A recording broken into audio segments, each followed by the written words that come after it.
Good afternoon po, Victoria of ABS-CBN. Kay Vice Admiral Toribio po and kay General Quezon.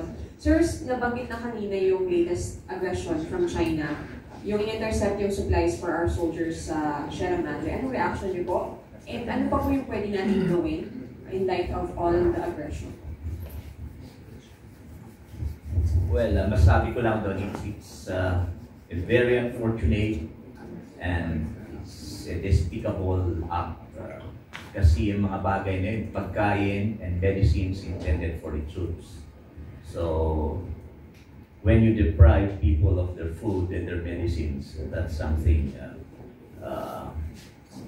hindi talaga maganda yun. And,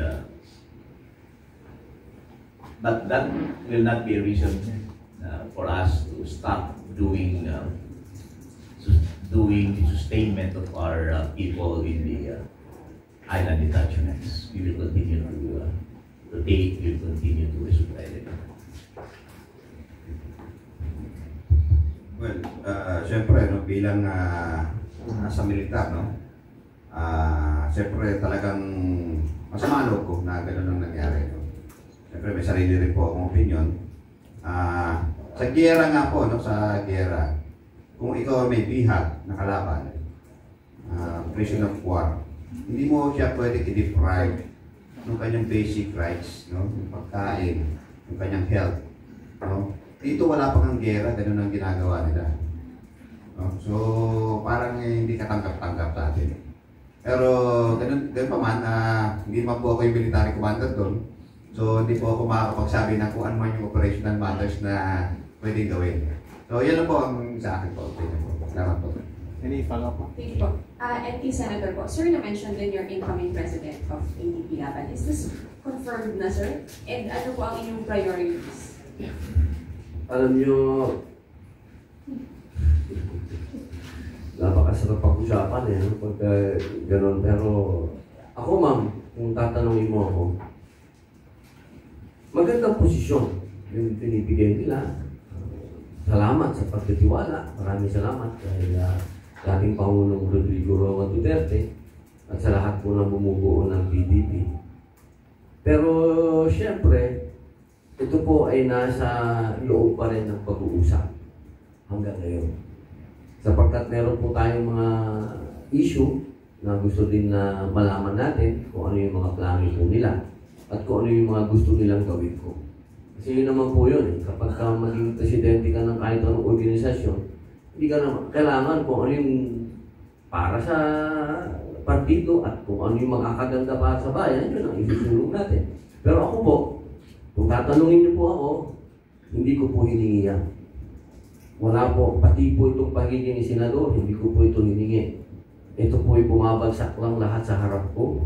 At kung nakikita ko pong makakagawa ako ng maganda at pwede akong makatulong sa kapwa ko Pilipino, ay tatanggapin ko.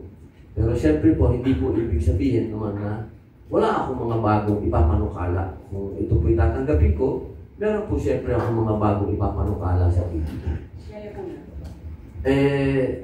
Pwede ba humingi ng executive session?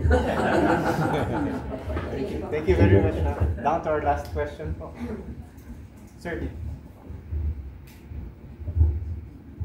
Thank you. Good afternoon, gentlemen.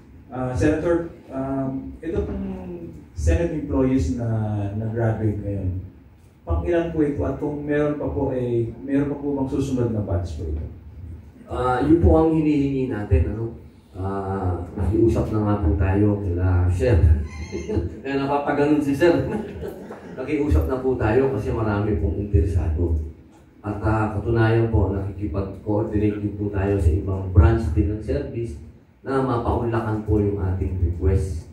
Kasi sa tingin ko po talaga sa mga nangyayari sa ating kapaligiran, mas marami po ang mag-iinteresado pumasok. Thank you, Senator. Sir, yung nakita ko po mga nag-graduate, halo-halo po yung edad. Ano po ba yung general qualifications para maging reservist ng Philippine Navy? Ako na lang po sasagot. Siyempre dapat Pilipino ka. So, number 1 yan. So, second, kung gumraduate po kung sa farm po lumaki. Oh. Sa farm lumaki. Depende kung saan farm po yun. Baka sa Pilipinas. Now, second, syempre, they have to be volunteers. No, importante po yun eh. Kailangan volunteer sila para sila ay mag-reservice. Ngayon, sa edad naman po, wala mo naman po pila kaming pinipilit edad. Basta volunteer siya at kaya niya pang gampanan yung mga training. Yun naman po. So, sabi nyo nga, dito yata sa grupo na ito, meron pang 61 years old yata, 62. 63, sir. 63. 63. So, pagdating niya ng 65, pwede na siya mag-qualify sa retired reserve na. So, pero babae pa po yun, ha? Babae. So, as long as na willing siya, kaya niya, alam ba rin, sabi ko nga, volunteer, pwede po. Wala po tayong dyan, wala po tayong pinipili dyan. Saka kaya niya lang pong gampanan yung mga requirements po ng training. Yan po.